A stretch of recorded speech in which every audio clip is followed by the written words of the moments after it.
Sarah, I think you're muted.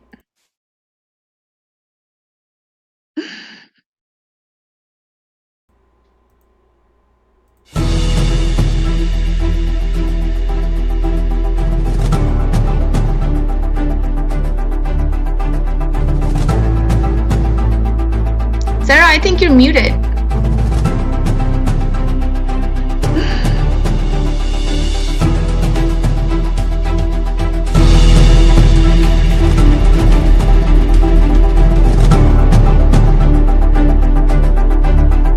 I think everybody heard that. Sarah's muted. Hey, yeah. Guess what? Sarah's muted. Congratulations, Sarah. You want to fix that? That was not on my end. That was on Sarah's end. Lizzy was really wanted to know that Sarah was muted. So Sarah, are you unmuted now? Hello. Sarah, can you talk? Speak yes, Okay. I am unmuted. I am now. I am unmuted. Look at me. I'm telling her to speak. See this? This is already going to start off really bad. That is already a serious offense. Misogynistic and patriarchal and oh my. Absolutely. So we're opening up with Steve mansplaining. I found out that I was not only mansplaining this morning, but I was cisgender mansplaining. Yeah, so I was man-cisplaining. That is a terrible combo, Steve. Yeah. That makes you like worse than Hitler. I'm so bad. I'm a bad man doomed to hell. Anyways, Sarah, I'm gonna let this kind of just go over to you. I don't really know much about this video because I didn't watch this video. I'm going to be kind of your guys' stopping person. So when you say stop, I'll stop the video, and you guys can review it. I'll throw my 2 cents in when I think of something. But let me make sure that the outside chat can see everybody and hear everybody first. So let me go to the actual live chat here. Hey guys out there, can they see us? Can they hear us? Can you hear us? Chat, can you hear us? Mic check. We got Lizzy all the way from Africa and Sarah all the way from Australia. They'll introduce themselves in a second here, but I want to make sure. Yeah, so I do apologize for everyone that I can't use video. My internet over here on the ass end of Africa is a little bit shoddy, so I'm just using audio. Do you guys have indoor plumbing? Say again? Do you have indoor plumbing? Luckily. Okay, so hot and cold running water. Cool, awesome. All right, so Sarah, why don't you introduce yourself first? If people don't know who you are, what they should by now, because you've been on numerous times, because you're like one of my permanent co-hosts here, and then we'll get to special guest Lizzy. Well, I'm Sarah. I have my own channel. I am a transsexual, but I talk about a lot of shit in my channel about philosophy, science, art, a bunch of other stuff. I talk specifically a lot about things regarding gender and sex because it has a personal impact in my life, and there is a lot of misunderstandings about it.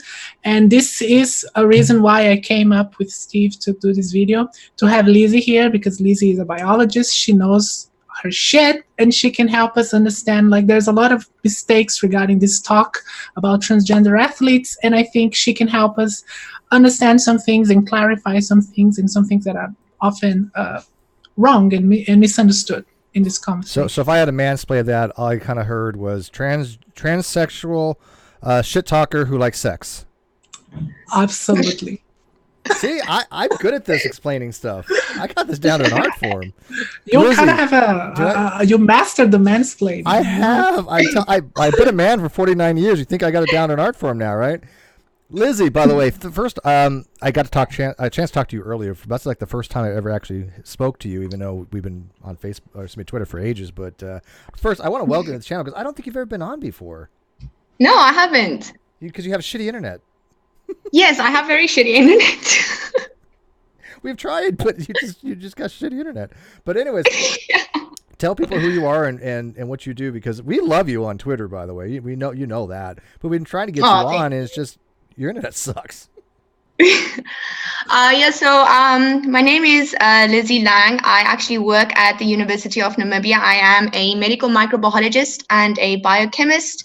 I am currently doing my PhD in both of those, as well as analytical chemistry. And yeah, I don't have a YouTube channel, but I am on Twitter as Lizzy_Lang7. And then I also did a video with David Worley on DRP concerning the same thing, but on Rationality Rules' first video, we went through some scientific papers discussing all the parts and the things he got wrong and the things he got right. And then we also talked a bit about Essence of Thought and Noel Plum. And so if you guys want to go check out that video, that would be great. So basically, she's smart, I'm dumb. This should be real fun. I don't know how people go get their PhDs. I'm in awe. Whenever I hear people say, I've got a PhD or I'm working on a PhD, I'm like, how do people do that? It's just mind-boggling to me. I'm so impressed. It's very tiring because I am studying and working at the same time. So you need to compartmentalize. So most weekends I actually have to be in the lab. Otherwise, I won't finish all of the things that I need to finish. I'm impressed, really. I think the people that put forth that kind of effort and to have that kind of body of knowledge is just, there's no words. But anyways, enough stroking your ego real quick. So let's kind of dive into this video. This video is called "Do Transgender Athletes Have Unfair Advantage?" Now, this is the second one that Rationality Rules did, right? Or was this even the third? He did one. There was a big controversy, Kerfluffle. and it was a kerfuffle that got him. I love that word.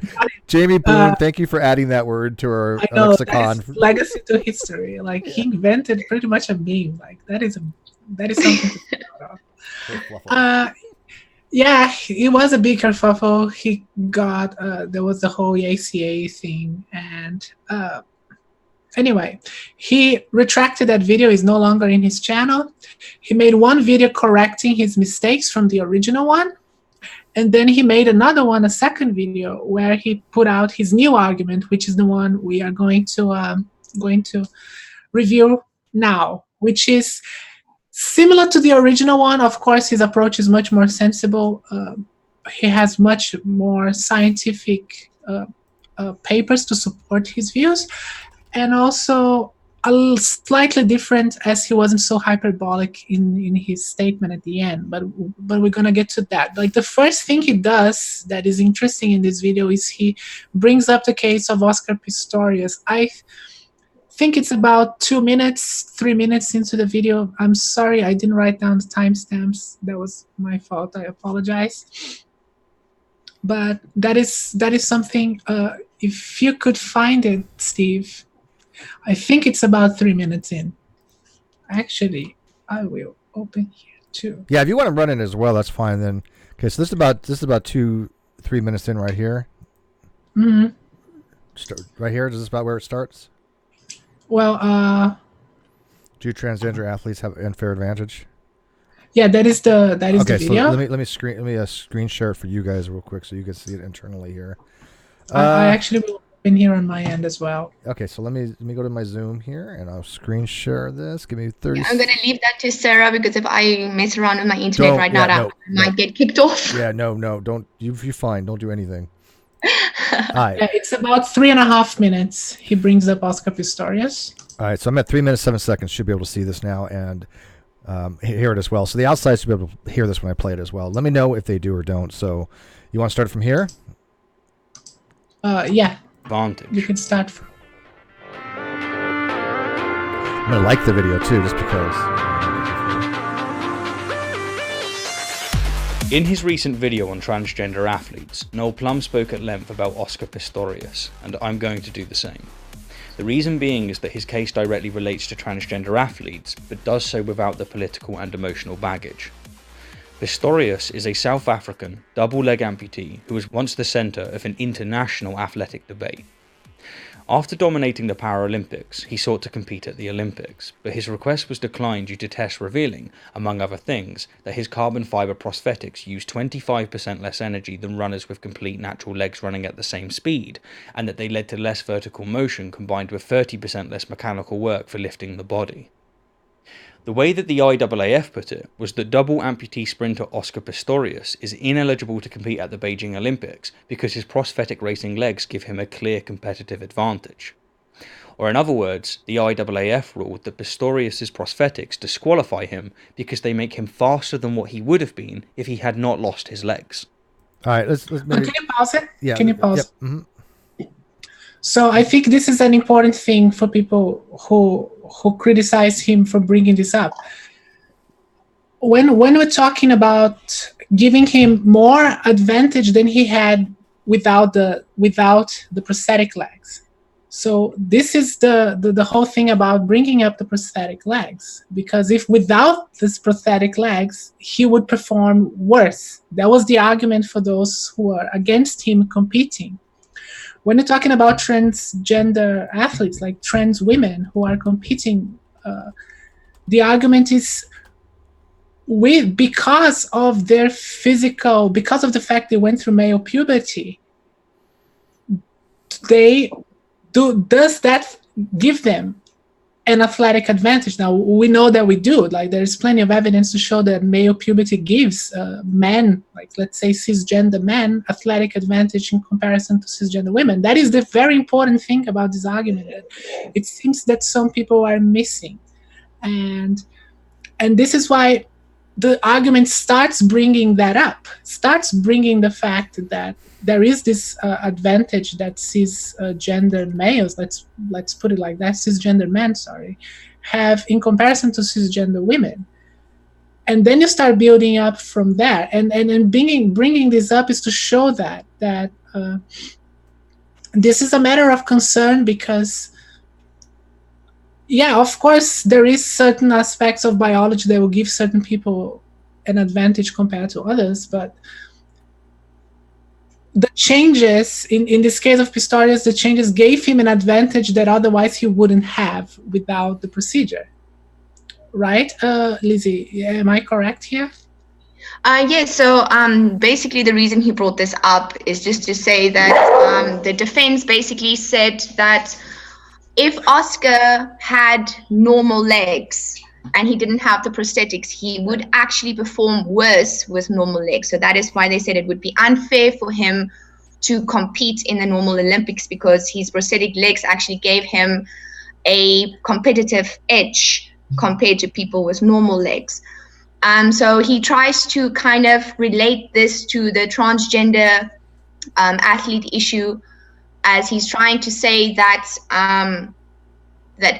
basically he thinks that HRT doesn't mitigate all of the advantages if someone basically went through male puberty. Yes. Okay, real quick. So it's kind of like looking at it backwards, right, in comparison. Yes. This is something that he had mentioned No Plum, and I happen to like No Plum. Now, No Plum and I may not agree on everything, but I happen to like his videos. I like the way he actually argues, very much so. But he has argued... He's what? I like it. Yeah, he's great. Yeah, I like it. The way he puts it, and I like the way he put it, was basically, here's a situation of this comparative to what the normative state would have been had they not had the prosthetics, or had gone through puberty. It's comparative to their own selves, not to other people, is the way Noel tries to argue it, such that if they hadn't had that, would it have made it different from their baseline, which would have been normative under any other conditions for themselves in comparison. And that's a good argument to have, because if it gives them a competitive advantage then with themselves, it's still a competitive advantage. Now, in this particular case, that's not I wouldn't be argued that way per se, because the carbon and steel, the type of prosthetics he had, the question would be, do they give him an advantage, a disadvantage, or is it nominal? And I guess they have determined that there was a competitive advantage, but why did they let him compete in the first place then? Did they give reasons why at first they said, oh, well, there's no competitive advantage for the prosthetics, but if you win, there's going to be a competitive advantage that we're going to look into or something? I mean, how did that get determined? Do you remember? Basically what they did is, this was the first case that was brought up, which showed that he did have a competitive advantage. And then his side said, okay, yes, we agree that these are some of the advantages that he has using the prosthetic legs, but these are some of the disadvantages that he has. And they're supposed to equal each other out. Yes, and they basically argued that they even each other out, how would you do that, though? Mitigate the advantages. How would you because you're a scientist, how would you quantify that between two completely dissimilar type advantages and disadvantages? How would you compare quantitatively mitigating factors against advantages? That's what I'm confused of how they go about doing that. Basically, what you will have to do is you will have to have, in this case, say Pistorius, basically race against someone that is at the same elite level as him, and then statistically measure all of the things that give him an advantage and all of the things that give him a disadvantage, and then see if that statistically basically cancels each other out. So it is quite a complicated procedure, but that is what they did, is they basically then said, okay, but when these people said that he had an advantage, they were just testing him on like a straight track and not how the track usually is. And the fact that he basically has a problem with the takeoff because he can't really push hard enough when he has to take off from the starting block. So it's a bunch of statistical analysis that you have to do and compare Oscar's results basically to someone that he was competing with to see if there is actually an advantage, which still has a little bit of an issue because as we were trying to say that when we are looking at advantage, even if someone were to take, say a male athlete takes testosterone to give him a competitive edge, even if he loses the race, it was still unfair for him to compete. So even if he didn't win, it would still have been an unfair advantage. So it's a very complex situation. Yeah, that makes sense, actually. It just seems like there'd be way too many variables that you would have to take into account. Yes, there are a lot of variables, especially when it comes to something like sport. Also because of the fact that we don't know everything that makes cisgendered men better than cisgendered women. We have a lot of variables that we do know, but we know, for example, that currently we know that there are about 6,500 genetic differences between males and females, but that is not even close to all of the things that are they weighted? Or, for example, if we, and I know we're going to get back to this video, but this is fascinating to me because it's a science. Are these weighted averages? Will they say something along the lines of, look, if we look at these variables, we're going to say like the amount of iron in the blood, the amount of air capacity the lungs has, oxygen carrying capacities, the size of the heart. We look at all these different factors, biologically speaking, for why he won, right, or why he lost. I mean, either way. Do they weight them to say that this particular feature probably has more of an overall net effect than some other minor kind of feature that doesn't? I mean, do they weight them some way? Because I got to think this is one of the most complicated statistical analysis possible. Yes, so many times because in some sports, certain attributes would play a bigger role than other attributes. Mm-hmm. So, for example, when it comes to running, something like your hemoglobin level and your ability to carry oxygen to your muscles would play a much bigger role than, for example, in explosive sports where your muscle type would then play a bigger role. So every sport would have different attributes that would have a bigger effect on your performance. So it is I honestly think here is a pretty good case where an artificial intelligence like Watson would be so useful to consider all the You need variables. A quantum computer. Actually. Yes. Yeah, definitely. To consider all those variables and come up with a solution. Yeah, that makes a lot more sense. Thank you, Lizzy. All right. Yeah, I want to address something that was said in the chat. Lady Skeptic said that rationality rules were comparing trans women with cross-dressers. They are basically males in women's clothing, and that is something I want to address because that is completely false. When we are making this comparison, we have to start from the point before hormone therapy. Because if we're going to assess and say that hormone therapy has eliminated all those physical advantages acquired in male puberty, the starting point is before the hormone therapy, when your body is still male. Let's go with me. Like, before I took hormone therapy, my body was the body of a typical guy. After I went through hormone therapy and I suppressed testosterone and I started taking estrogen, there were some changes in my body. Now the discussion is, of course, I haven't completely cross-sexed. Like, technically speaking, if we're going to talk about specifically how biology generally classifies organisms, I am a male and I hadn't cross-sexed. I cross-sexed to a certain degree with hormones, but I haven't completely. And this is exactly the point.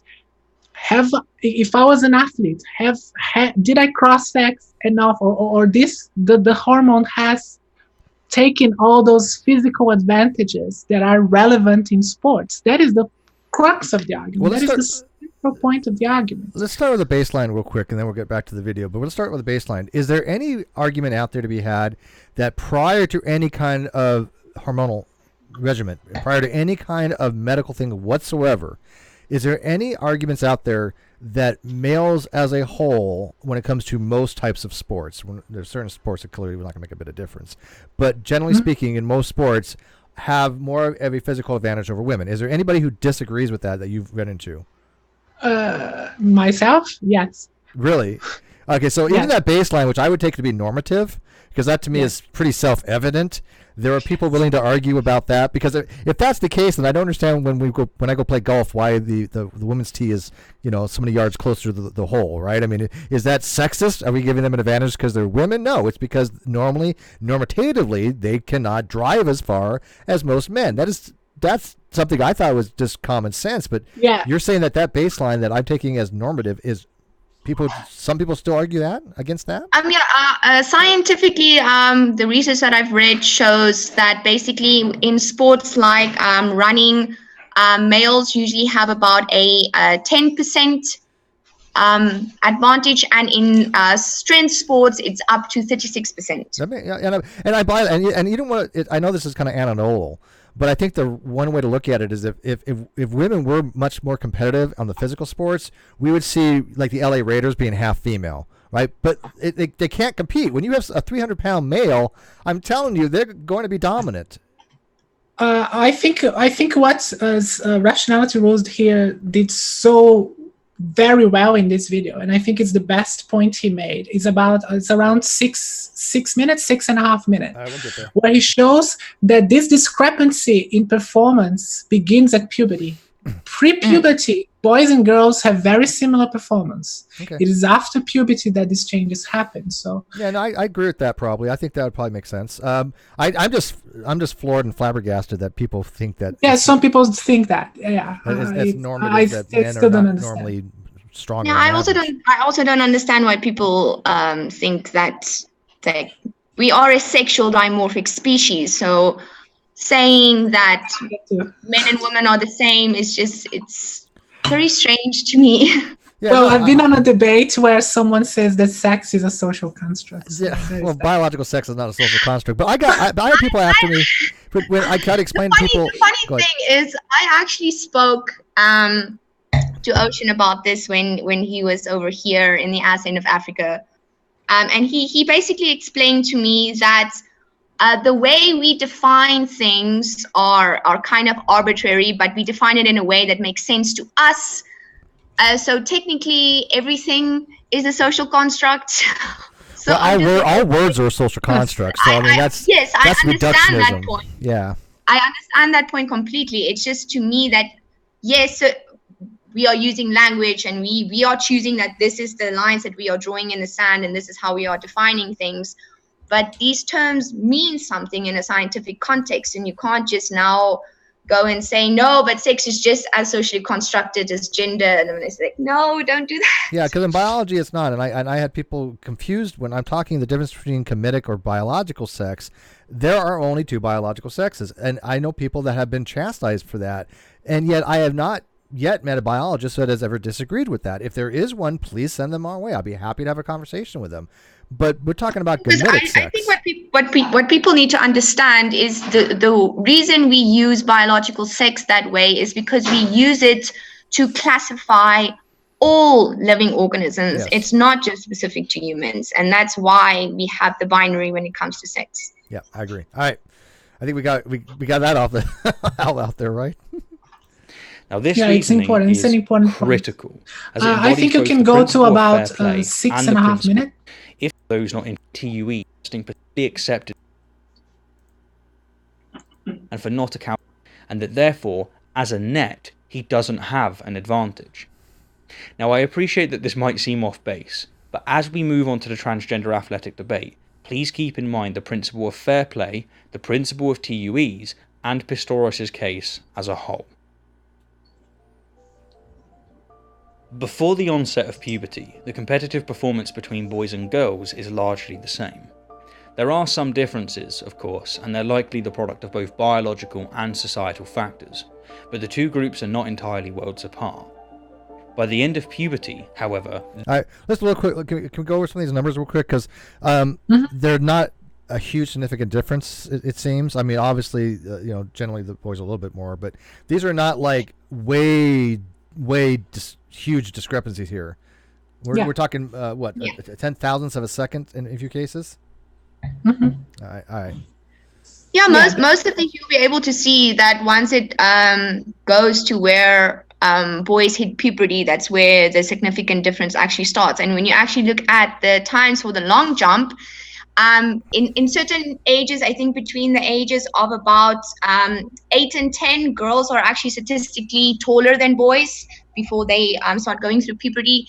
And you will actually see that girls actually perform better in the long jump during those times when they are statistically taller. Yeah, and you can see that the discrepancy grows larger as they get older. There's no question the data shows that. I mean, if you look at the 100 meters, ages 5 to 19, 5-year-olds 16.19 compared to 16.12. That's 7 thousandths of that's pretty small.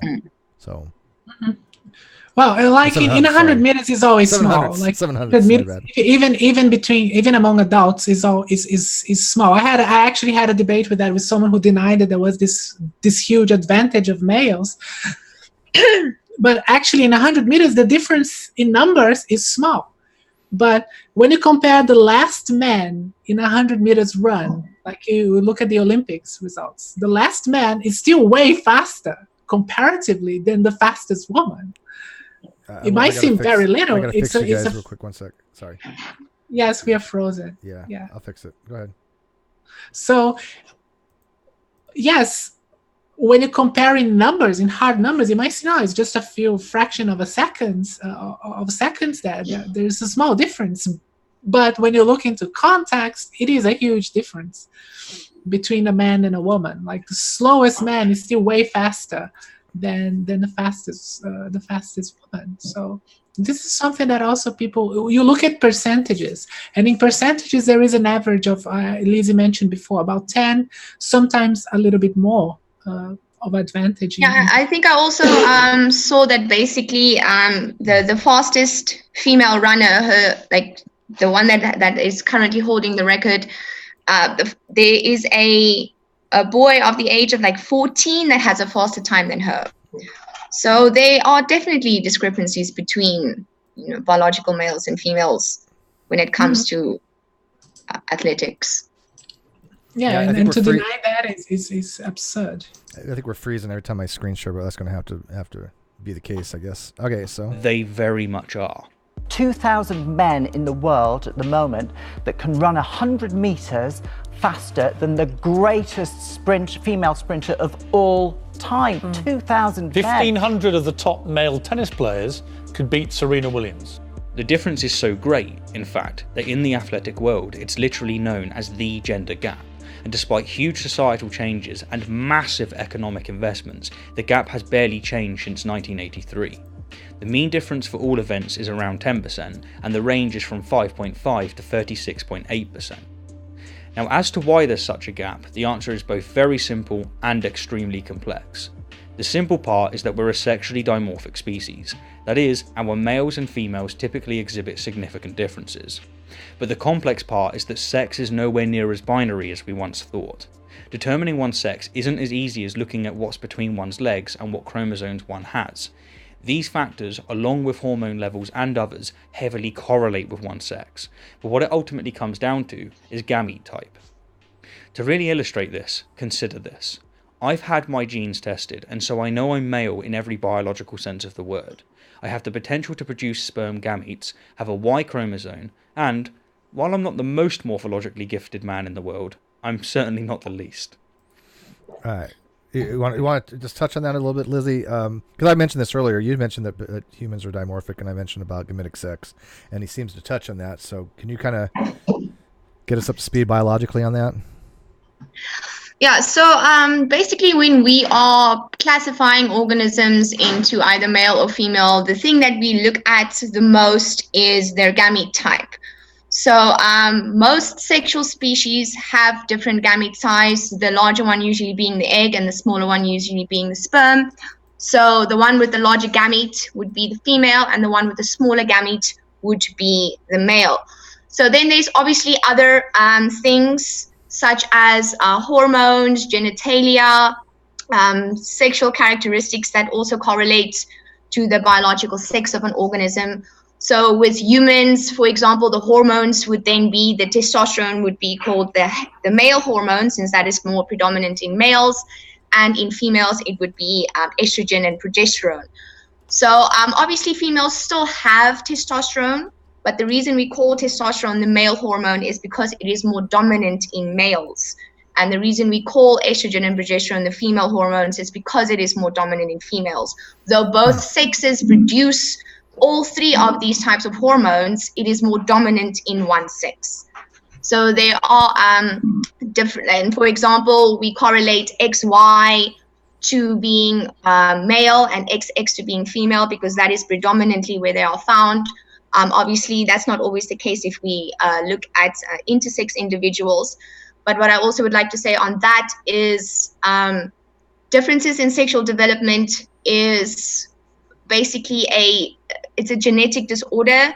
So we do not classify that as a third sex because it is it basically just means that something went wrong during the development of the fetus. So we don't classify it as a third sex. So that'd be more of an orthogenesis type of thing, or if a person's intersex. Here's the way I when I took biology.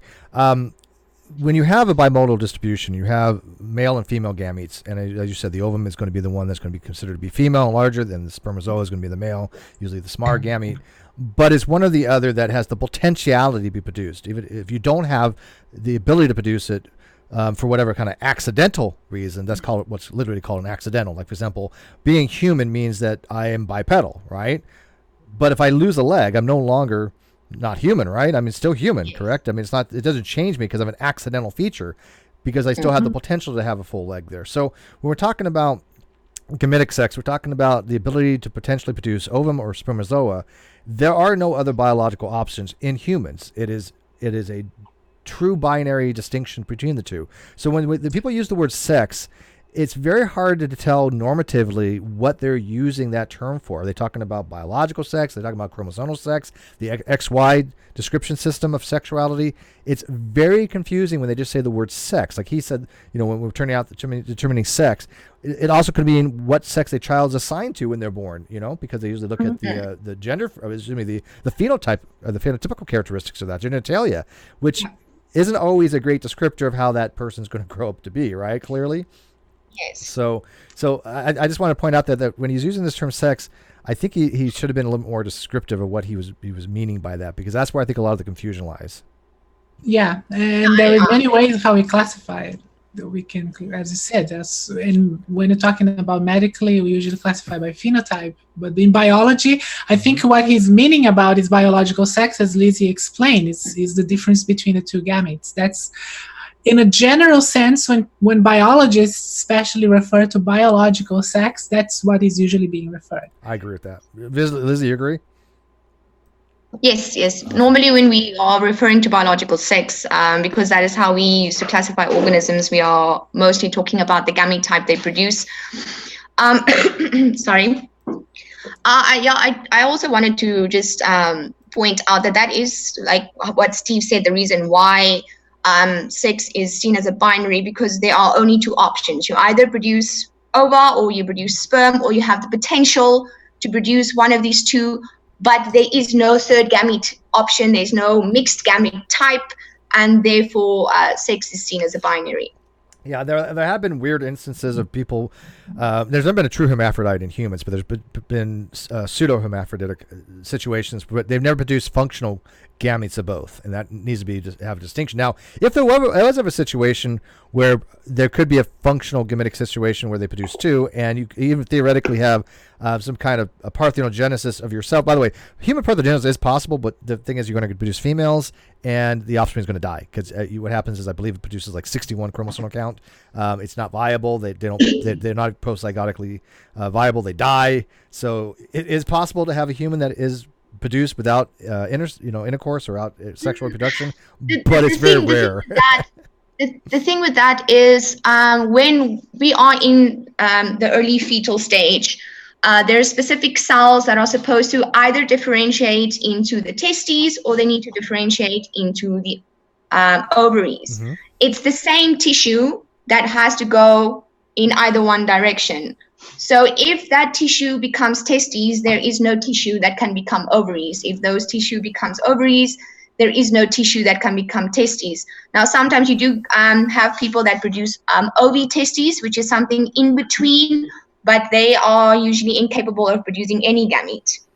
Yeah, that's a good way of putting it. I haven't thought about that. You're right. It's not possible to have both ovaries and testes at the same time. Yeah, that makes a lot of sense. You cannot have functional differentiation between testes tissue and ovary tissues. Yeah, because the tissue that has to become the ovary and the testes was the same tissue. It has to become one or the other. I had not thought about that before. That makes a lot more sense to me now. Yeah. Okay, cool. Awesome. All right, continue on. Let me screen share again because for some reason we freeze when we screen share. You can jump. We freeze when it's screen. You can jump to 11 minutes. I think that's a good one. Yeah, around 11 minutes. While there are a few exceptions, up until the age of 15, the difference between the sexes in percent value is very small. But from 15 onwards, there's no competition. Boys massively outperform girls. And in the standing long jump, which is an event in which height plays a critical role, girls outperform boys, and especially so during the ages that they're statistically taller, until, you guessed it, male puberty. And at that point, the gap blows up. Hence, the gender gap can be fairly correlated to male puberty, in which males go from the same testosterone levels as females, that being typically between 0.3 and 2.4 nanomoles per litre, all the way up to being typically between 7 and 32 nanomoles per litre. And what further corroborates this correlation, and indeed pretty much solidifies it entirely, is the countless studies we have on testosterone in relation to athletic performance. Can you pause, Name just a few. A study conducted... At this point, Lizzy, can we say that it is testosterone that gives male advantages?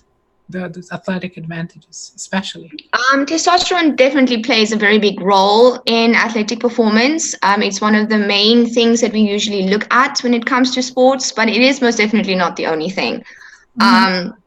There are other characteristics that are not directly linked to testosterone, such as the size of the lungs and size of the heart, and then obviously the pelvic shape, which is not linked to testosterone. So with the pelvic shape, basically with men, because they have a smaller pelvis, the rotations that they need to take in order to run are smaller, or in order to ride a bicycle are smaller. So they basically use a lot less energy in order to do those things than a biological female would have to, because she will need to basically the rotation of the legs around the pelvis have to take, like it's a longer rotation that takes place, so it uses a lot more energy, and then the heart size and the lung size as well.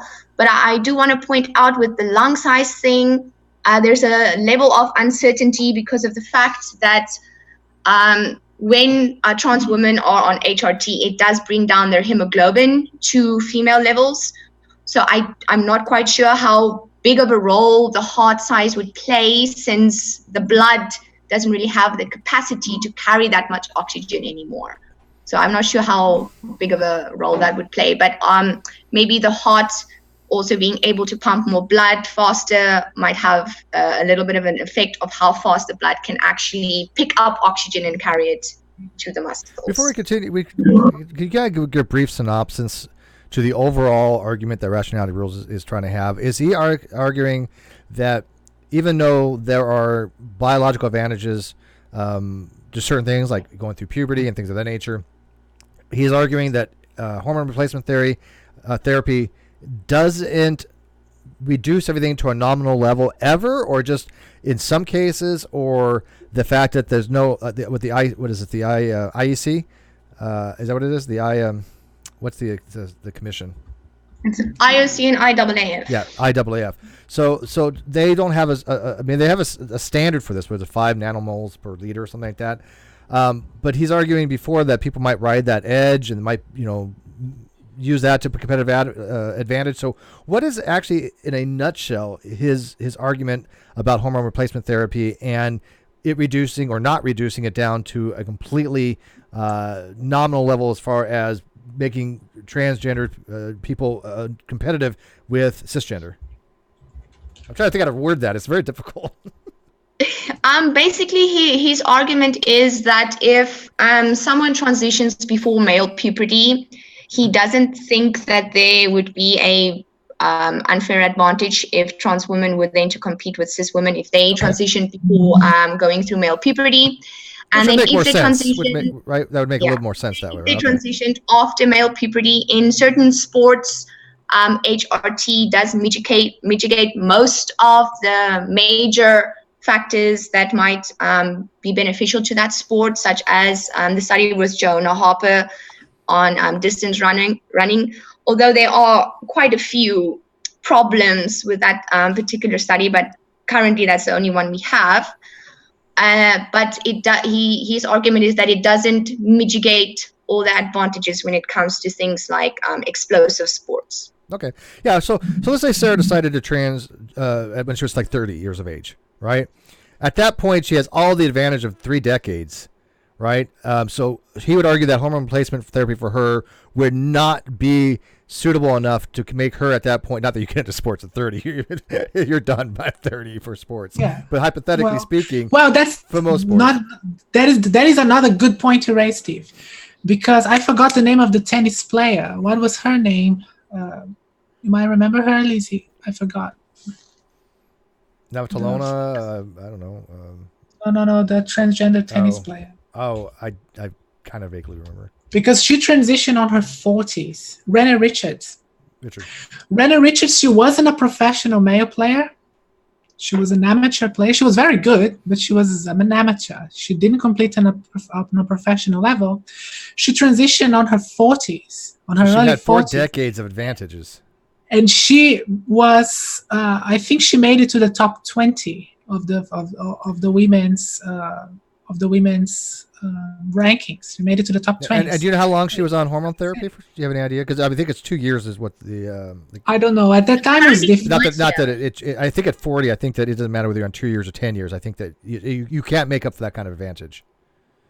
Yeah, and that shows that someone on her 40s were able to compete with people half her age and beat them and reach top 20. It just shows how these advantages accumulate over time, and the extent of how much hormone therapy changes your body depends on your age. If you transition when you're older, the changes are going to be much smaller. Is there any study on that, Lizzy? Are you? No, we actually have so little studies. I remember when I looked through like what the IOC basically used to base their regulations on.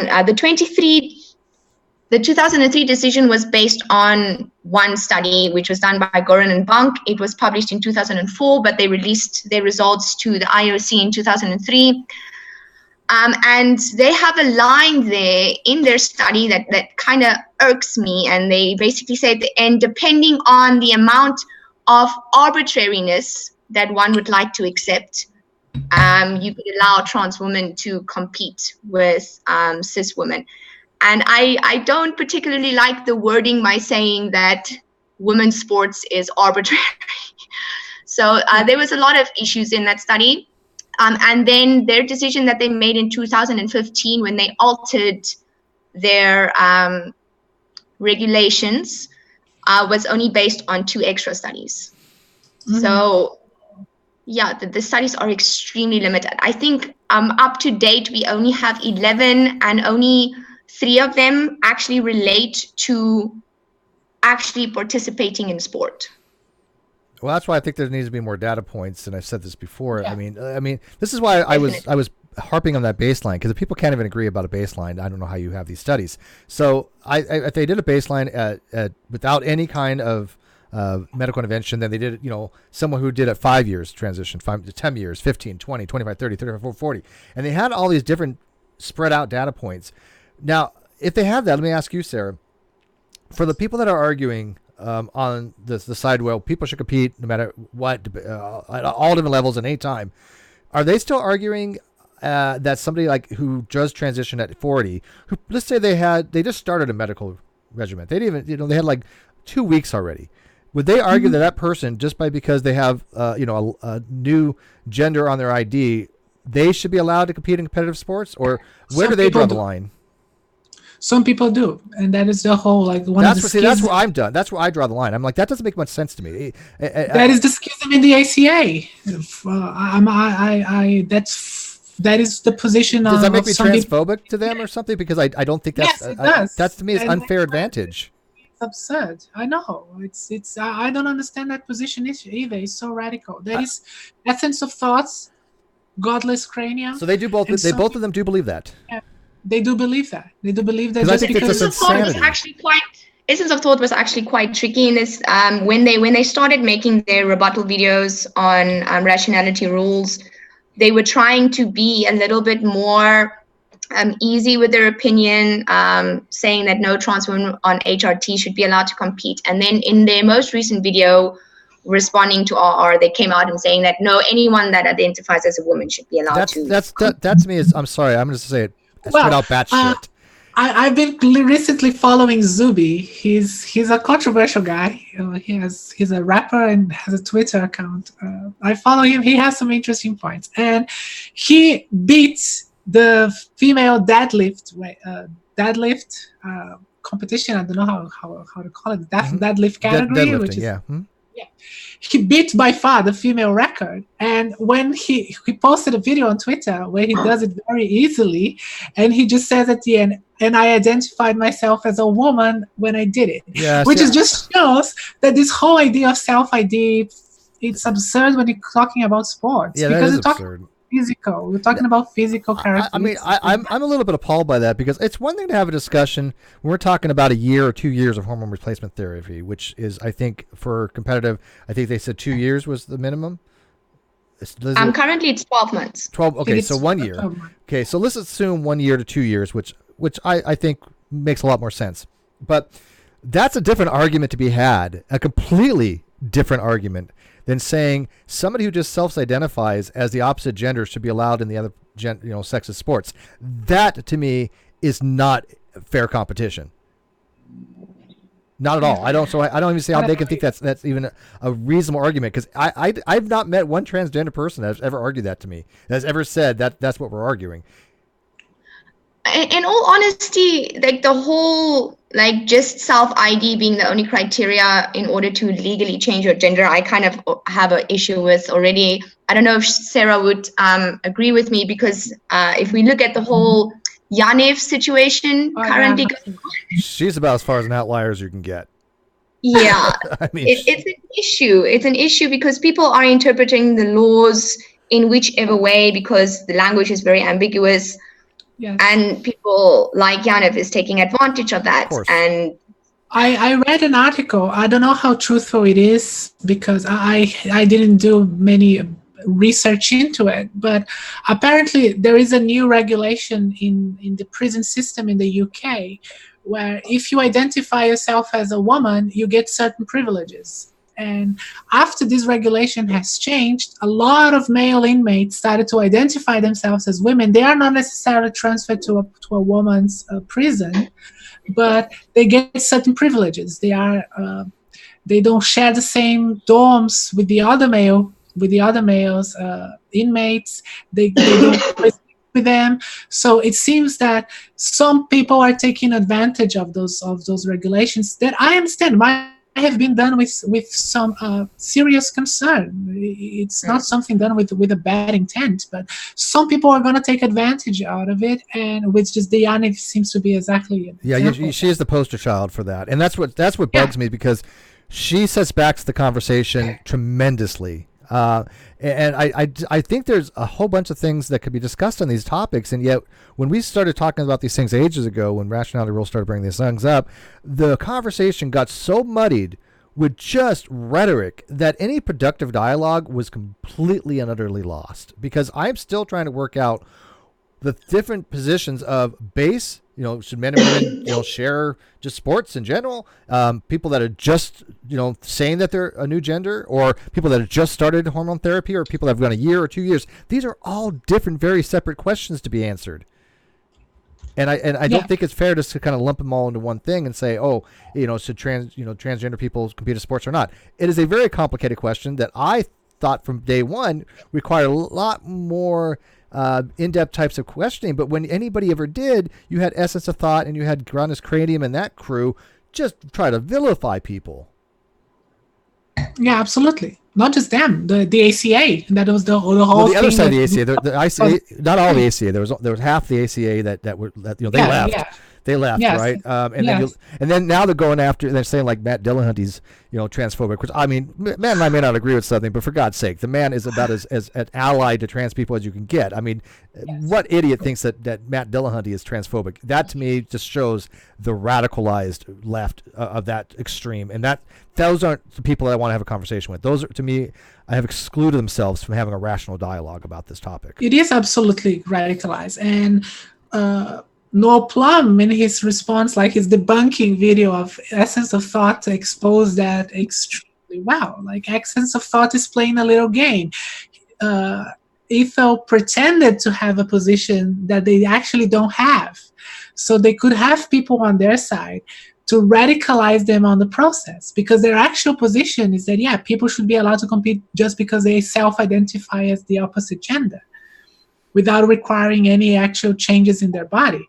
That is their actual position, but they withheld that position strategically so they can bring people on their side and then change their mind on the topic, which is a very clever thing to do, but extremely dishonest and just denies basic biology. Yep. I agree. Oh, by the way, I have a question in the audience that actually is a fair question that I do want to expound upon. Somebody asked me, Steve, have you ever learned the difference between medical necessity and is not the opposite of elected? Yes and no. Medical necessity, and this maybe I didn't express myself very well when I tried to explain this before, but medically necessary would be something that has to be something that's cannot be postponed. So elective surgery still may be medically necessary, but it could be postponed a little bit longer than something that's medically necessary. So electives can be medically necessary, but it's not. There's no exigent circumstances to make it something that has to be quicker. So it could be kind of postponed a little bit. So when we talk about the difference between medically necessary and elective, it's something that could be postponed a little bit more. So I didn't articulate myself on that well before, so that was a fair question to ask me, because I should have probably expanded on that a long time ago, because I didn't get it out very well the one time I was asked about that. So that's something that I wanted to fix. So whoever asked me that, thank you. Yeah. Does that make sense, Lizzy? Is that? I agree with that. I agree with that. All right. So regarding the video, let's go back to the video. I think at 14 minutes he makes a good point. Oh shoot! Let me screen share again. So we're gonna get frozen again real quick. God damn it. Yeah, when you stop, I think it freezes. I don't know why it does that. Yeah, it pauses everything when you pause the video. Yeah, but it didn't before when we were doing it. Yeah, we did it with Atheist versus Logic. That didn't happen. Oh, okay. Well, whatever. Here we go. Athletes showed that those with high levels of natural testosterone, which, to be clear, 14, still rarely exceeds 14. Yes. Pause. Till we can show this woman, however, the TUE situation is reversed. Rather than ensuring that their hormones, or TUE, does not put them above the 100% mark, we need to ensure that their TUE brings them down to or below the 100% mark. And until we can show this to be the case, we have not fulfilled our burden of proof. And yes, can you pause? Considering the many benefits of... This is something very controversial, and I agree with him. And this is why I'm called a transphobe. This is why people call my... I gotta hear this. You have my full attention. Go ahead. Like, trans women start with male puberty, go through male puberty, and has a male body. It's inverse to the TUE. The TUE, which was the case of Pistorius, you have to demonstrate that it doesn't give them the advantage. Here, you have the advantage, and you take your hormones, and you have to demonstrate beyond reasonable doubt that those advantages are eliminated. And that burden of proof hasn't been met. No, okay. Personally, I agree with you on that. For actually two reasons. One, I don't know if it's eliminate. I think it's mitigate would be a better word I would use, because I don't think you can eliminate the advantages you had, because those advantages are still there, but you're mitigating them and by reducing it some other to balance it out, right? As far as like, has that been demonstrated? And Lizzy, this is where your expertise comes in wrong. When I looked into this, no offense to anybody out there, but I found almost next to nothing of study-wise that showed that the mitigation was there, which other people were claiming. I agree. Like currently, we know certain things such as the level of hemoglobin is brought down to female levels. The level of testosterone is actually brought down to female levels if you're on both testosterone blockers and estrogen. It's usually brought down to quite a low level, like 0.6. But when it comes to other things such as height, obviously your bone, you cannot change your bone structure with hormones if your your bone plates have already fused. You cannot change that with HRT. Although some ligaments are affected by HRT, and other bone things. Density is certainly not, is it? I mean, bone density could be. You could get but that would be more osteoporosis, wouldn't it? It's just giving you. Yeah, the bone density thing is very tricky. It depends on person to person, and it also depends on the type of HRT that someone is on, because people think like HRT is just one thing, but there are actually different hormones that you can take. There are different forms of estrogen that you can take. There are different forms of testosterone blockers you can take. There are just different forms of progesterone you can take. I actually know this because I have to currently take a form of progesterone because I also have some medical issues, and there's like a list of 5 different ones, and my doctor's trying to figure out which one works best with my body. So there are different forms of HRT, and for most of the studies that we currently have, it states that the bone density does not decrease from the male levels. But obviously, some individuals do have some decrease in bone mineral density, which can lead to osteoporosis, which is similar for some females that go through menopause, because estrogen actually helps to maintain bone density. So once you go through menopause, your estrogen goes down, which then means your bone density goes down with it. So it definitely does depend on the individual, and it does depend on the type of HRT that you are currently Sure, but on. that doesn't seem like it mitigates. That seems like it creates medical problems. I mean, like iconoclasm asks, and he asks a good question. How do you mitigate 20% capacity of lungs, right? This is what I'm saying. You have to find something that would offset the advantage you get. I honestly don't know how you would quantify that. How do I say, hey, I have 20% more lung capacity here, I have to find something to take, to offset that. I wouldn't even know where to begin to say, let's reduce how much oxygen you can transport. How would you ever in science quantify that unless you did rigorous testing to say, okay, let's control these 2 variables and let's run and race. I think that would be pretty much, though, almost impossible to really have that kind of testing in those situations. Basically, what they are trying to do is they are trying to measure the performance of individuals before they undergo HRT. Measuring all of these different variables that we are currently aware of, because I know there's 2 mega studies currently taking place, but it will take anything from 5 to 10 years before we have the data on it. Wow. So basically what they're trying to do is to measure the performance of the individual before they go on HRT, and basically try and control all of these variables, and then measure it again after a few years on HRT to see if the performance has significantly decreased.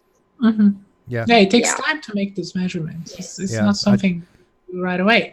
One thing that I would like to ask you, Lizzy, what I believe is that the main important thing in this discussion is we need to set out parameters, objective parameters to what unfair advantage actually means. And I think that varies from sport to sport. What is an unfair advantage in one sport, what is in another sport, so we can have a set of these objective standards and then analyze if people meet them. I don't know what do you think about that? Basically, overall, unfair advantage, like Steve pointed out, doesn't mean that you have an advantage as compared to someone that you are competing with, but as an advantage compared to yourself. So it's very difficult to quantify. But basically what we can do is try to figure out like which of these attributes contribute most to a particular type of sport, and then see if these attributes are actually taken down to the female range, for example, because it's going to be very difficult to basically test if you are performing as you would have were you born biologic female. That's a very difficult thing to do, because we can, for example, test a male's capacity and then give him testosterone and then see the advantage it gives him. Even if he doesn't win, that would still be considered an unfair advantage because he has now increased his potential. But when it comes to the transgender individuals competing in sports debate, it's very difficult because we have no way of basically accurately knowing how they would have performed were they born biologically female. So it makes the things a bit more complicated. Here, where AI could help, because AI could do those calculations, couldn't it? Theoretically, I think it could. Theoretically, they can, because, for example, we do know that typically, whatever your height is, if you were born female, you would have been about 5 inches shorter. So that is something that we theoretically know, and we theoretically know that if you were born female, your lung capacity would be 10% less than it currently is. So there are definitely some things that we definitely can test like that, where we basically say, okay, this is your current height, this is your current lung capacity, this is your current hemoglobin level, and this is what it would have been were you born biologically female, and then see if HRT takes it down to that specific level. So those parameters already exist. So we already have them. We already can estimate. But they don't have the studies completed yet, though. They got the parameters. It sounds like they got the metrics, but there's not enough data points. I would say. But that's the thing that I believe. I believe this should be. I don't know if Lizzy can help me on this one, but I think it should be case by case, because HRT is different person per person. And it should be sports per sports, because some sports, some advantages, like if you're talking about rowing, your upper body has a huge advantage, and the rest of your body is not that important. So it depends on the sport. An interesting thing I would like to bring up about the weightlifting is I read a study recently that showed that women that do weightlifting actually have the same amount or even more fast twitch muscle fibers than the men in like the same categories. Now, this is not to say that we can change our type of muscles, because science has shown that we cannot change the type of muscles we have. We can just change basically the area they take up.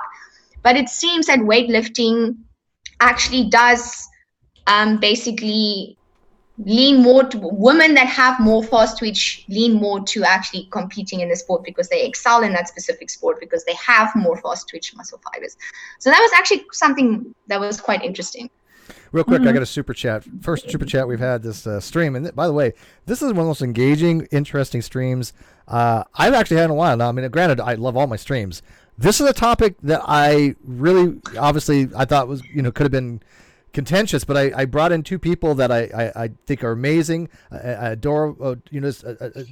friends. I mean, these people are like just the best of the best. And so when you have people that you do adore come in and you have proper conversations, as compared to what I would have on Twitter with somebody like EOT or Goddess Cranium, I want people to see the difference. I want people to note the difference, because you can have conversations about these pretty contentious topics and not be contentious with each other, even if you disagree or don't agree. Because trust me, we all don't agree on everything. I guarantee it. But we discussed it out. Sarah and I disagreed on something the other day, but we worked it out. After I bludgeoned her and she beat me up and called me a bunch of visceral names, but it was okay. But that's what adults do, right? You disagree on something and you have an actual conversation on it.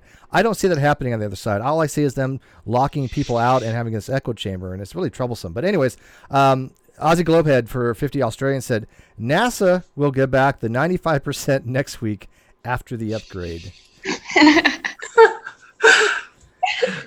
I can neither confirm nor deny I have any relationship to Illuminati or NASA. Okay. Bullshit, Steve. You're a shill. Let's be honest. I'm still waiting for my shill money from Big Pharma, since I'm pro-vaccine. We are going to have an episode on that. I'm trying to get. I don't know if you know Ian Bolton. He actually makes vaccines. Doc. what is his handle? Doc something or other. But I'm trying to get him, and there's a couple other people that I know would work for vaccines. So the problem I'm having with having that conversation is I literally cannot find an anti-vaxxer willing to come on. Well, that's not a bad thing, because I don't know. I actually saw a Twitter exchange of a medical doctor, saying that she doesn't debate anti-vaxxers because they shouldn't get a platform. And I kind of understand her point. We're going to have that discussion tonight, as a matter of fact, something very similar to that, which I'll tell people at the end. So you have to wait to find out what kind of discussion we're having tonight. But it's kind of similar. But anyways, let's get back to this. Let's finish this, then we'll get to like. I think you could jump to minute 18. 18. Okay, so let me. Minutes, and we can just finish it off. Awesome. Because I think there's a good closing argument there. All right, so 18. Have an unfair athletic advantage is no, I do not think they do. In fact, I think they're typically at a massive disadvantage. It's talking While about testosterone trans has men. significantly increased their athletic performance and dramatically altered their body, their TUE either hasn't brought them anywhere close to the 100% mark, as is the case with those who transitioned after their growth plates fused, or their equal, as is the case with those who transitioned before their growth plates fused. My answer to the question, do trans women who have not experienced male puberty have an unfair athletic advantage, is no, I don't think so. From my reading of the scientific literature, it seems that all of the primary athletic advantages enjoyed by typical males are directly related to hormone levels and male puberty. I might be wrong, of course, but that's my current perspective. In other words, their TUE keeps them at or below the 100% mark. And my answer to the more controversial question, do trans women who have experienced male puberty have an unfair athletic advantage, is it depends on the sport. In some events, such as long-distance running, in which hemoglobin and slow-twitch muscle fibers are vital, I think there's a strong argument to say, no, they don't have an unfair advantage, as the primary attributes are sufficiently mitigated. But in most events, and especially those in which height, width, hip size, limb length, muscle mass and muscle fiber type are the primary attributes, such as weightlifting, sprinting, hammer throw, javelin, netball, boxing, karate, basketball, rugby, judo, rowing, hockey and many more, my answer is yes, most do have an unfair advantage. I don't think he's incorrect on that, to be honest with you. I mean, again, not a lot of studies on it, but what he's saying to me makes sense from a science point of view. This is what bugs me when people are trying to label him as transphobic. Nothing he has said to me is transphobic. He's coming from a very reasonable, measured, articulate argument based upon what his understanding of the science is. And I don't really don't. And I agree with him. I agree with him.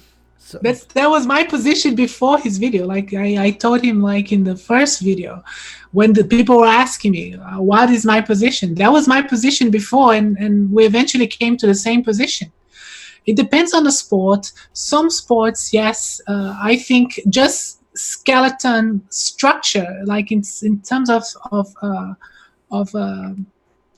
cycling, for example, your hips make a huge freaking difference.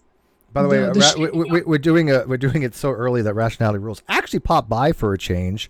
Oh, nice. It's very difficult to try to get it to him. One, because of the time difference, and two, he's Rationality Rules now. Because I remember back when he was just, Rationality, and then he added rules to it. I think, I don't know. No, he's actually grown exponentially and well deserved because he has brilliant videos. But glad he actually stopped by. Though I want to get him on some other things. By the way, Rationality Rules, you may not know this, but if you're still there, because he said you're going to watch this later, but we are going to have a conversation with your buddy Alex, Cosmic Skeptic, and Rachel Oates coming up here that you might be interested in. That's going to be fun. They've both agreed to come on to this platform. And nice. So, yeah, nice. I mean, they've been on before. Well, Rachel's been on this platform. I remember when Rachel had 200 subs, for Pete's sake. She came on. I said she was going to be a superstar because I love her content. But anyway, Rationality Rules, watch this later. Like I said, I think we've been very fair. I think that this is actually a conversation that should have been had months ago that wasn't because of the incredibly dishonest tactics people were using to try to shut down the conversation. And I was just appalled by that. So I think overall, Rationality Rules is really going to like the analysis that we did. You agree? Yeah. Okay, good. Yeah, I mean, we're fair. And I really was blown away at the amount of visceral that was thrown his way and toward the ACA and other things when it detracted from the actual science and the actual conversation that should have been had. That this very conversation that we're having now that should have taken place, because I guarantee it, I listened to quite a few things back then. And Liz, correct me if I'm wrong, but did I miss something? Because I didn't hear anybody really talk about this stuff. They were basically talking about the kerfluffle and not the data and not exactly what Rationality was saying. They were trying to argue what they thought he was trying to say or some weird narrative. And yeah, a lot of the arguments was basically people making assumptions on what his actual stance was. Right. And I had a lot of Twitter arguments with people about it because I actually spoke with Stephen privately about the situation. And so I had a lot of arguments with people about it, just making assumptions about what his point actually is. And yeah, I just want to point out that a lot of people are saying that he was trying to take away trans rights, and I don't think that's very fair, because he was just trying to have a conversation, and I think conversations are very important to have if you can at least have them in a civil manner. And no one is trying to take away anyone's rights. Yeah, no, I think that was one of the worst narratives anybody could have ran. We are just discussing something, because obviously what it comes down to is what the IOC and the IAAF decides to do, and we have no pull in that direction. We're just having a conversation on what the science is and what the science that we currently have, which is extremely limited. And I'm actually very excited to see how these two mega studies go. I'm very excited to see their data.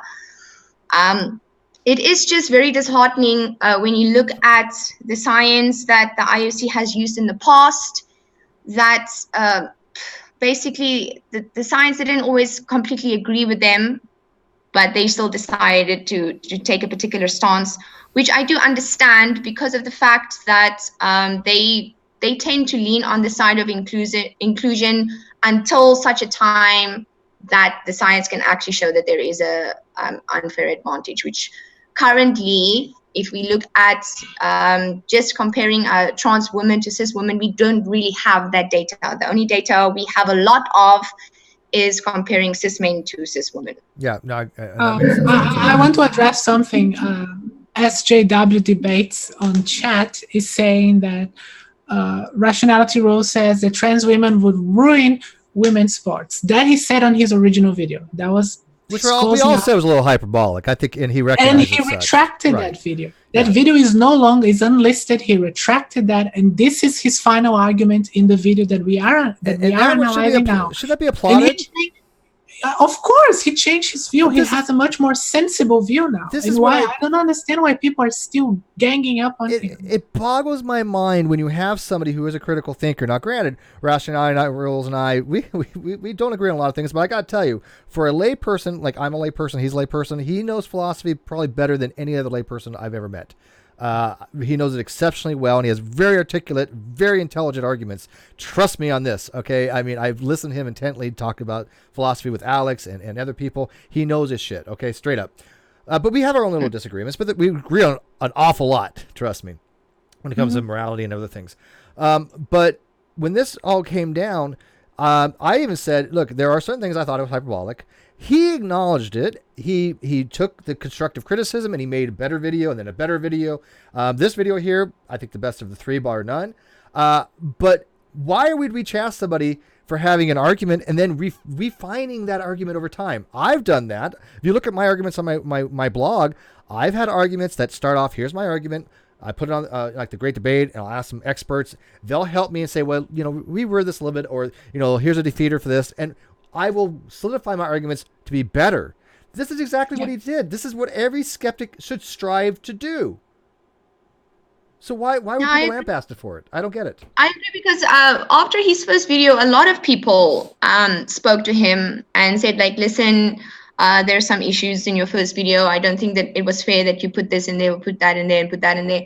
And he made his apology video and he clarified that, yes, he was being hyperbolic, and he retracted a lot of the statements that he made in his original video, and then he made this updated video. Mm-hmm. So I also don't think it's very fair that people just keep chastising him for his original video. Yeah, well, I messaged him as soon as this kerfluffle happened. Now, again, Rationality rules can take my advice or not. Right? I mean, everybody else was giving him advice, and I was like, dude, here's mine. If you give a shit or not, take it, throw it away, whatever.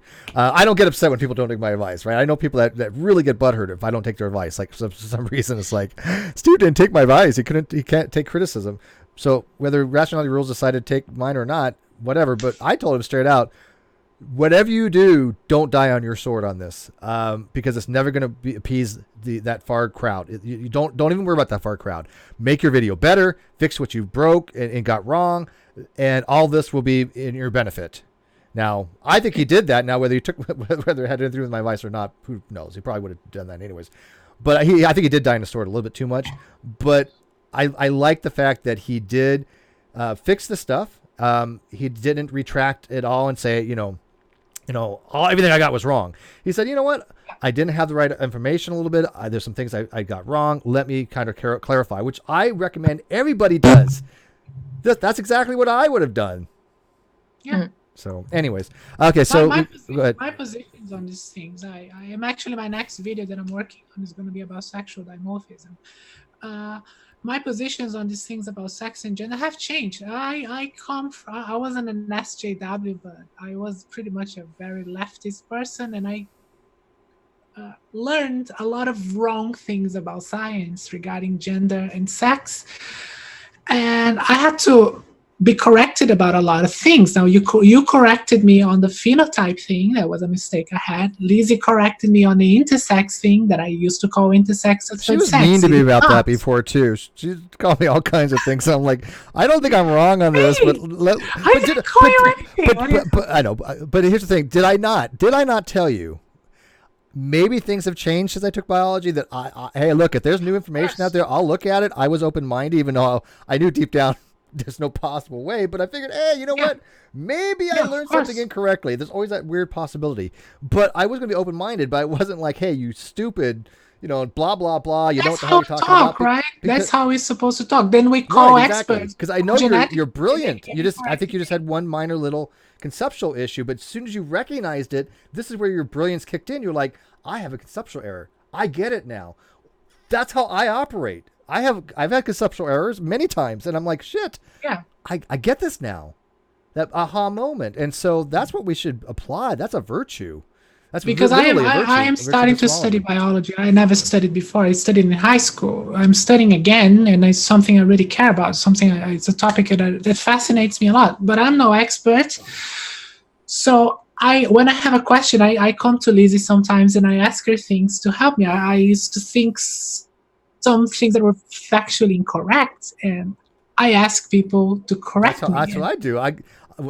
In philosophy, you don't think I utilize the resources that I have. I know a lot of well-known philosophers. I talk to them frequently. I ask them all kinds of questions, and probably they get pissed off. I actually wanted to say that tweet that Sarah put out about basically gender being kind of like a mosaic of all of these characteristics. I actually really like that way of like expressing it, because it is all of these.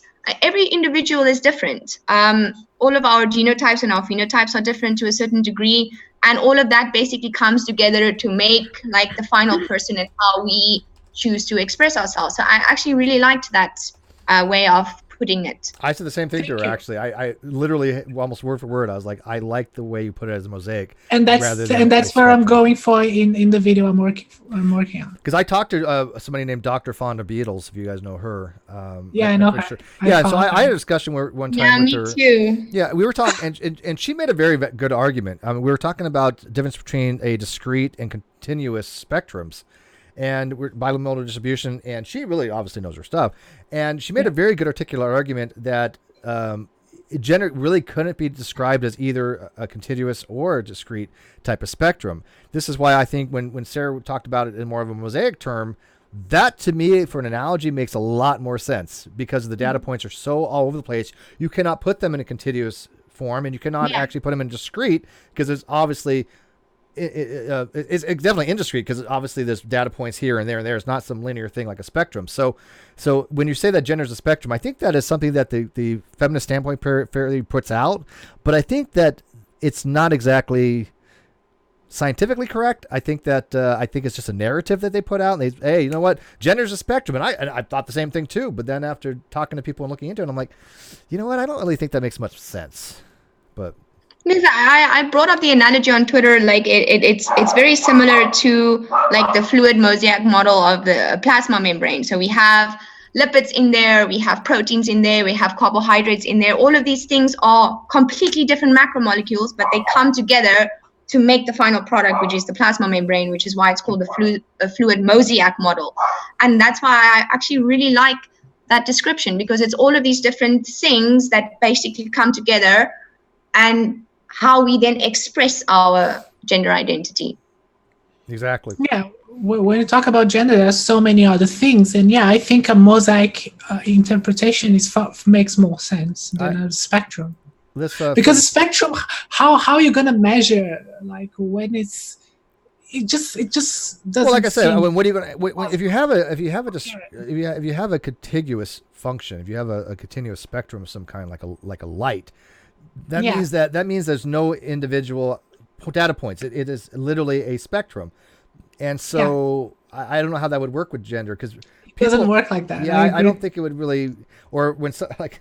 I'm going to bring this up. I'm not going to say who, but somebody said that they're both male and female, and I can't wrap my head around that, because in a bimodal distribution, you're only at one data point between the modes. Now you can say you're somewhere in the middle and you're equidistant between two modalities, but at that point you're in maybe a null position, and I don't mean like null hypothesis. I mean literally a null, as in all forces being equal.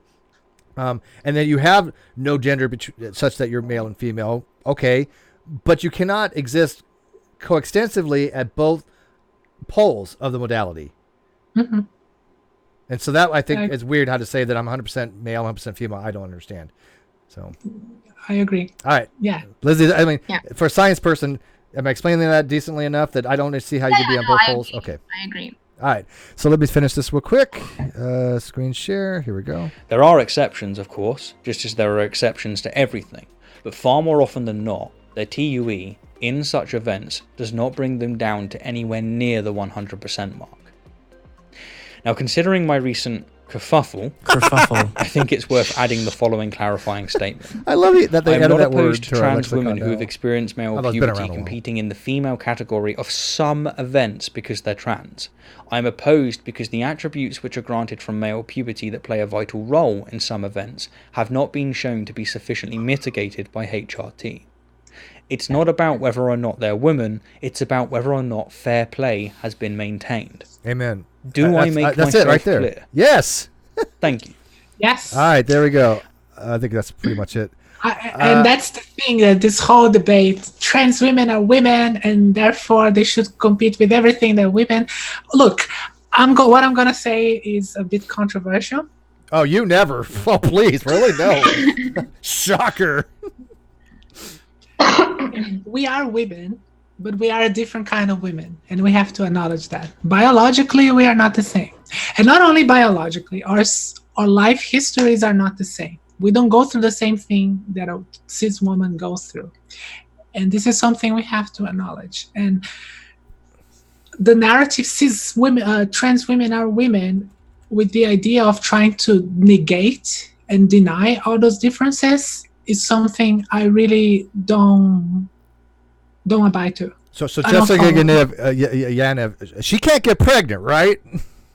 No, she can definitely not get pregnant. That's why I think she's something is wrong with her. Okay, because I would like to point out something, that there are some intersex people that have male genitalia that they have an underdeveloped womb, so that womb can shed, but it normally comes out as kind of like a pink red urine.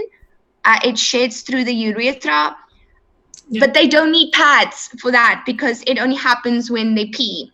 So, and those types of intersex people do not produce eggs. They cannot get pregnant unless he is saying that she can do an artificial insemination. Naturally, she cannot get pregnant. No, I think she's just either. That is the type of intersex condition she has, where she has an underdeveloped womb. She might be able to get pregnant through artificial insemination, but definitely not naturally. I think there's a high probability she's just straight up lying, and that she's Yeah. Same sex, yeah. Can I say allegedly a predator without getting sued? Yes, you could say it's your opinion. That's what Demi did in our video. What did he say? Demi Or said just use the word allegedly in Yeah, air allegedly. quotes. She's allegedly. you can use the word allegedly or the word your opinion. In my opinion, she's allegedly. There's something wrong with her, okay? And it has nothing to do with being transgender, and I think she's using that as a huge excuse. A massive excuse. She could be an InfoWars hoax. I wouldn't be totally surprised about that. Maybe she is Alex Jones. Oh my God! No, but I like the way you put that. I mean, when we use words, words convey some kind of meaning to have a kind of a conversation. So when people say the word woman, it could mean so much of anything. So when we talk about, okay, they're women, great. And as Sarah pointed out, there are some differences there. But we understand that. This is why we can have an actual conversation, because we get the context of the discussion, right? But I think what happens is when you have people that are so extreme that don't get those nuances, that all of a sudden say, well, yeah, they're women, so in all instances they are like completely the same as any other cisgender women. I'm like, well, then to me, you're trying to homogenize society.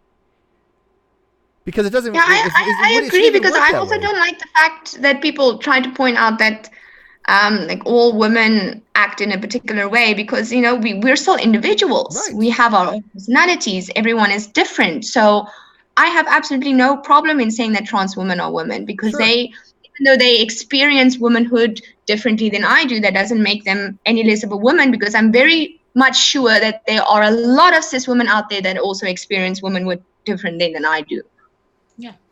Yeah, we are all individuals, and Yeah, I think most people tend to agree with that. This is where it bugs me when we have those kind of conversations like this. But then when we have a biological conversation, we're switching mindset to what actually is constitutive of Gametic sex. People lose their fucking minds because they can't make that differentiation, what's called a domain of discourse. So in a specific domain of discourse, there are certain words that have different terminological meanings in one discourse scope and then another. And so I can switch between the two fairly easily many of the times, but I know a lot of people that can't. And it's not equivocation, right? Equivocation is when you use one word the two different ways in the same argument, right? But certain words may mean completely different things in a biological context, from a philosophical context, from a physiological context. And so I don't think a lot of people have that ability on that side of the fence. I'm talking about the extreme people, to really switch domain of discourses very easily. And that's something that I've noticed many times. Me and Sarah recently had an argument with someone, and we were trying to have a biological argument, and he kept citing the dictionary, and we were just like, drives me nuts. Can you stop? As soon as somebody cites me in the dictionary, I already know that I'm dealing with somebody who's not very well educated or not really good at understanding arguments, because that, first of all, is a fallacy to argumenting about dictionarian. But that demonstrates to me exactly what I just said. They don't understand the domain of discourse when you pick a dictionary and say, this is what a word means. Well, no, this is how a word is generally used in society, but it's a general usage. It's synchronic, right? Synchronic use would be something that's used during the We tried trying to point out to this person that we are using the biological definition of this word, and he just kept referring to the dictionary definition. Like, welcome to my world in atheism and agnosticism. There you go. Oh my God, Steve! I totally relate now. It's so Steve, fast. I prefer to use the colloquial definition. I don't know you. Okay. Anyways, well, we've already been at 90 minutes. The best conversations do go by the fastest. I think we should take some questions from the audience, and then we can call it a day, and then we can kind of tell people what we're going to be doing tonight. So, just have to read them out to me, because I can't see the chat. I'll read them out to you. So, we do got a little time delay there. Wait for it to catch up. I'll scroll back to see if we see anything.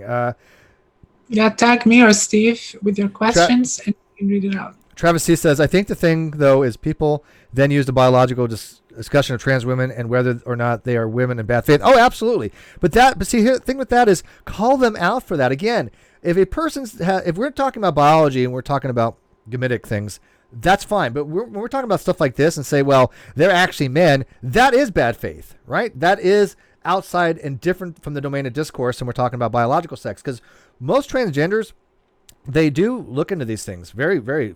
They do a lot of research, right? But you hear like Blair White even say, I was born physically a male. biologically speaking, but I am a woman now. And she'll be like, look at me. Do I not look like a woman? She's a woman. I mean, for God's sake. I mean, she's hot. I would also like to point out that people use evolution to basically say that one race is better than the other, but that doesn't mean we disregard evolution. We just call out people on their shit. Yeah. No. Yeah, exactly. Yeah. Wolfgang asked, how should we answer the argument of how about intersex people? Are they male or female? Well, that is an argument. That is a conversation I had with Lizzy. That was a misconception that I had. Intersex people, they are either male or female. Correct. Intersex is not a third sex. Correct. Intersex is a misleading label. It is a misleading label because what it actually is talking about is intersex conditions, which are now usually referred to disorders of sexual development, which means somebody who has a very atypical phenotype, but it's still male or female. It's just very atypical. They generally used to call it hermaphroditic, but there's been things added to that. So intersectionality or intersex deals mostly with secondary sexual characteristics. And so it is a phenotypical type thing. It has to do with the more the genitalia and phenotypical. But every intersex can be described either as male or female. Every one of them. Yes, based on their potential to produce either sperm or ova. Right, depending on the differentiation of the cells. Yes. So I had one interesting conversation with Colin Wright, who is an evolutionary biologist. He talks a lot about this stuff regarding gender and sex and law. And here in Australia, here in Victoria, we had a very good law where if you are born with ambiguous genitalia, and it's impossible to tell by looking at your genitals, what are you? You are classified as a third sex. Now, we are not changing. That's a social thing. That's not biology, though. Yes, we are not changing biology textbooks. Right. What we are saying is, by doing that, we are telling doctors not to perform unnecessary surgery, and the person later on in their life, they're going to decide what they want to be. Because there is another thing. Among intersex people with intersex conditions, gender incongruence is a lot higher than the rest of the population. It happens more often because often people have they have surgeries when they are born with ambiguous genitalia. They have surgeries that they didn't ask for, and the doctor is deciding for them what gender they're gonna grow up as. And this is a very good law to stop those things from happening. And later on, the person will decide whether they want to grow up as a man or as a woman. So we're not that is the difference. I think one thing that we can say is that we have biological sex, but we also have legal sex. We also have medical sex. There is this distinction that is important to have. When we're talking about law and medical, in the medical sense, we are talking more about in a social context that is not the same as in a biological one. That's exactly what I was saying about the domain of discourse. If you have a card or something that says you're third sex, I hate to tell them that doesn't biologically make you a third sex. That's not how it works. That's a different domain. We're talking about a social domain as opposed to a biological domain. So people that carry it over say, look, I'm a third sex, biology. No, it doesn't work that way because as Sarah astutely pointed out, no biology books is going to change that to say we now have a third sex. It just doesn't work that way. So yeah, and I agree that biologically they are two sexes, but obviously in the legal sense, it makes sense to classify intersex as a third sex or put X on the birth certificate or something so that it prevents the mutilation of these babies when they're born. Because I do not agree with the fact that the parents or the doctor gets to decide what the baby's sex is. That person should be allowed to grow up and decide for themselves. It's the same reason why I am opposed to circumcision. I don't think that it is the parents' decision to decide for a baby whether they should be circumcised or not. Absolutely. Planet Walk says, what do you think? Oh, by the way, hey, Planet Walk. He says, what do you think about using attributes to divide sports instead of gender, kind of like we do for some sports? Yeah, I'm not against the idea of having people look into forming different ways of constructing different types of teams for types of sports. There's like Rationality Rules pointed out, there are reasons why we have distinct categories based upon female and male. And he pointed out that HRT may not fully compensate for some of these discrepancies. So we would have to figure out, though, what other way that would be better to say these are the types of way we wanted to have fair competition. But I don't think it would work in all sports. Again, football would be my go-to. There's not too many ways you could find too many women that are going to compete with the people that are playing professional football. I'm sorry, it's just so competitive, and the men so dominate that how else would you do it besides, you know? I don't know how you would even have a combined co-sex male-female football league in professional football. Do you think there is an alternative, Lizzy, behind besides separating by sex? Well, Noel had a good idea by basically saying like that to have an open category and then to have a female category. But I would then say to have an open category and then to have a protected category, simply because of the fact that there are certain individuals that identify as non-binary, which would still biologically be females, that would be able then to compete in the protected category.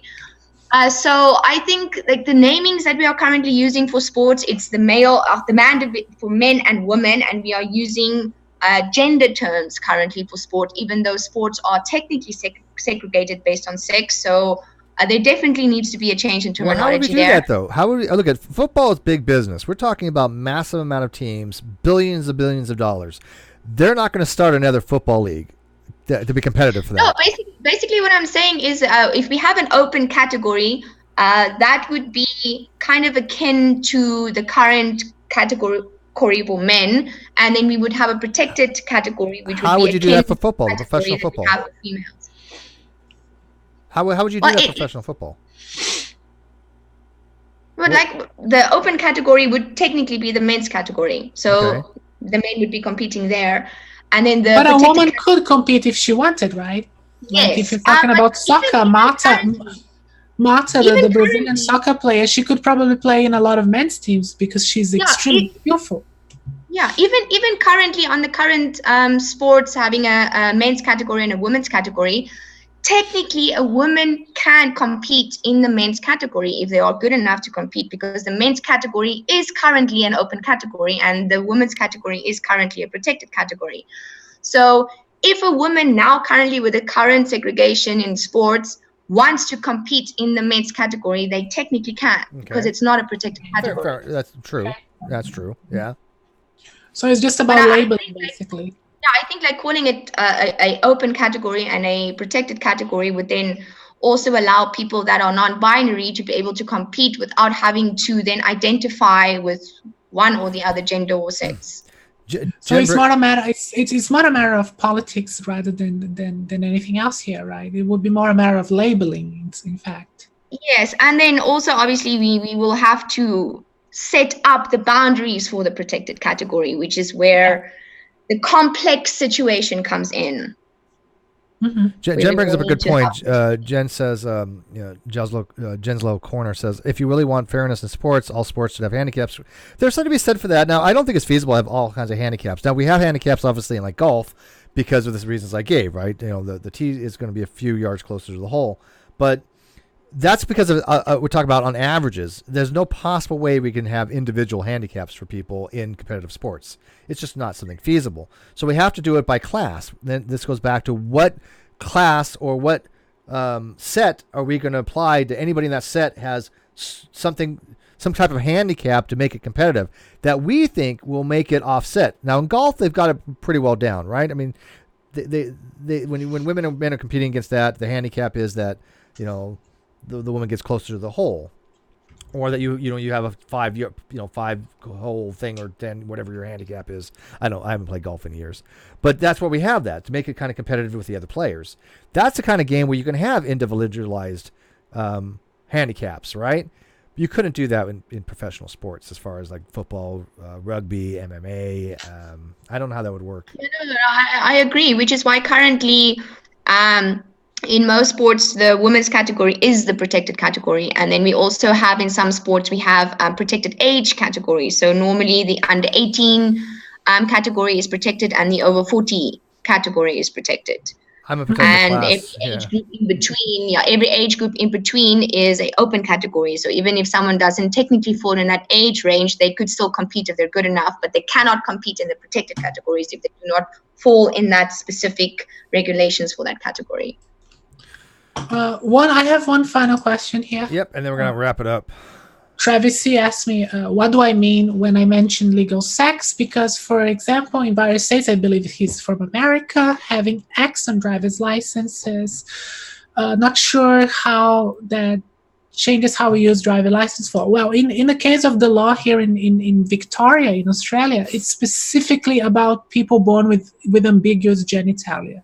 So you have in the case of a third legal sex, which is an X, it's specifically to be on a birth certificate if your genitalia, because that's how we usually classify sex. Like when I'm talking about biology, as Lizzy explained before, we usually classify by gametes and by chromosomes. But in a medical sense, what usually happens is when you are born, the doctor looks at you and is gonna classify you according to how your junk looks like. And in some cases, it's difficult to tell by how your junk looks like. And in those cases, that is when the law says that the parents have the right to classify as an X, so the doctor won't have the power to make an unnecessary surgery and assign someone as a sex that they will in the future might not identify themselves with. Because as I said earlier, in the case of people with intersex conditions, gender incongruence happens more often than in the general population. And that makes a lot of sense if that's the society's way of doing that. I have absolutely no issue with that. I think it's just, again, outside the domain of discourse when they say, okay, we're going to take the social construct and now make it into a biological thing. Oh, this is the way biology teach it. That's not exactly what's being proposed. Yeah, I agree with Sarah, because if we look even at the case of Caster Semenya, she was assigned female at birth because she had external female genitalia.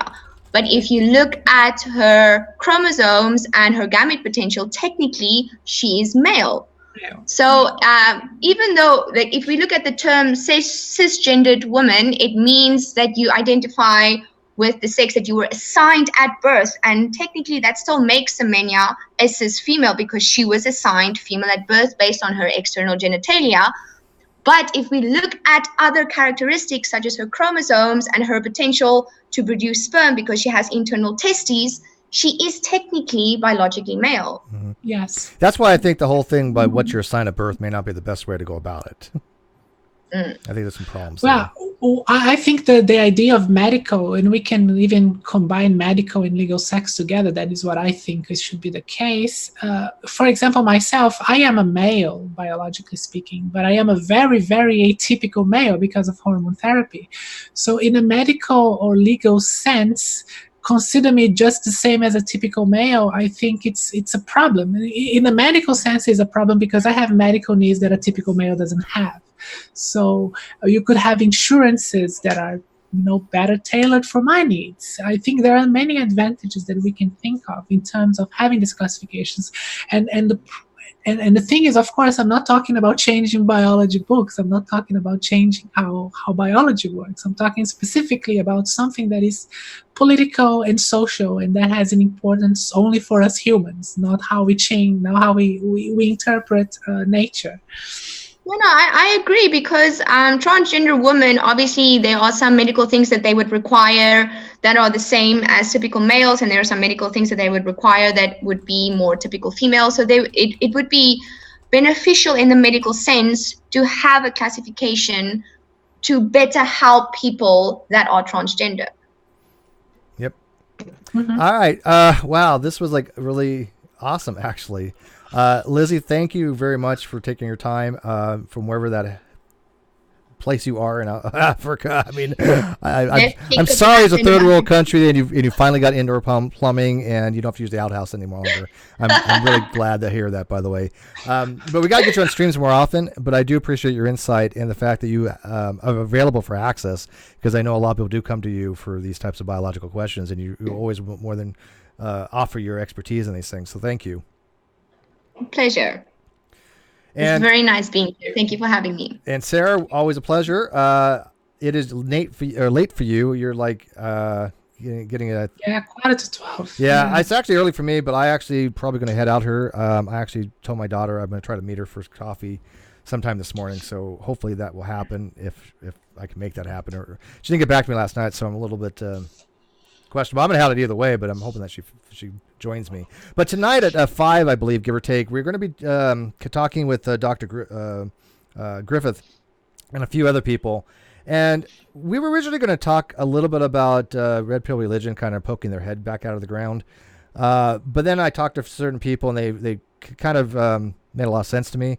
Even talking to Shannon for a little while, Shannon made a really good point about, do we really want to give red pill religion that much time? And it became a bigger question of when should we give time to hate groups like red pill religion? And I think that's kind of the discussion and the way we're going to go about it tonight. Is, when should we go after groups like the NFIB, right, which is clearly a hate group, and by going after them, are we giving them, more exposure? What do we do with groups like Red Pill Religion that we all, I think, mostly have established is a pure hate group, is just idiocy? Whenever they try to say something to get kind of notoriety, they try to push people's buttons, and so they say some pretty shitty stuff. But when do we just completely ignore them, and when do we slap them back down, and when do we just point out to people, hey, these people are just wasted of our time? So I think the discussion to be had is how much time do we dedicate to pointing out different levels of hate from different levels of groups, because something like the NFIB, there's a full-fledged attack going on against them, which there should be. But when do you outweigh the benefit of going after a group with the cost of giving them some publicity? I think that's a better discussion to be had. Mm-hmm. So we're going to try to do that tonight. It's still up in the air. But then tomorrow, I have Landon Current Knoll coming on. We're going to be talking mathematics for the people that like math, which is going to be like 5 people watching. But I asked a question on the community tab of my channel, which was basically a very old Facebook post that I modified a little bit because I wanted to narrow down the question, but basically a 6 divided by 2 plus 1 plus 2. Now, I've talked about that problem before on my channel. 30 some odd percent, I think it was, got it wrong. I got it wrong. Which was a little disconcerting. Apply bot mass, people. Now, I'll tell you this. I've already talked to Landon about this a little bit. And I got to tell you, we are on the same page completely. But we're going to go into some really in-depth mathematics here, I think. I think that what he wants to do is explain, things like the order of operations, things like rings and fields a little bit about why, what an abelian group is. And we might get into the real specificities of certain things like why integers are a ring but not a field, or a field but not a ring. Let's see. So the what is the reals are a field, the rationals are a field, but the integers are just a ring, but they're not a field, because all fields are rings, all rings are groups, but not all. See, even I gotta remember this stuff. Ring theory sucks, man. But anyways, we're going to be talking about that a little bit, and we're going to be getting into the really technical details about why 6 divided by 2, parentheses 1 plus 2 is equal to 9. Sorry, guys, it is equal to 9 when you're going by a common core. Yeah, I understand now why. It is ambiguous, don't get me wrong, but it is ambiguous, but that's the thing about mathematics. It's just because we decided that it is that way. Well, yeah, well, when it comes to math, math is a social construct. You've heard it here. There you go. There's no objectivity in math whatsoever. Yeah, we just decided these axioms, and that's what it is. Yeah. So I want to get this right. So every ring is a group, and every field is a ring, but not every ring is a field. There you go. I knew that. I have a hard time remembering that for some reason, even though I know that what the conditions are for an abelian group. All right. So anyways, guys, thanks for watching this. This was, again, a brilliant discussion. Rationality Rules says he's going to watch it later. Hopefully he'll have a takeaway from this and maybe shoot me a message if he gets this far into the video. Let me know what you thought about it, Rationality Rules. I am kind of curious. Hopefully we did it justice. I sure think so. But I want to thank the people that watched, and for the super chat earlier from Ozzy Globehead. We appreciate it. And we will see you later on tonight. Say goodbye, everybody. Bye.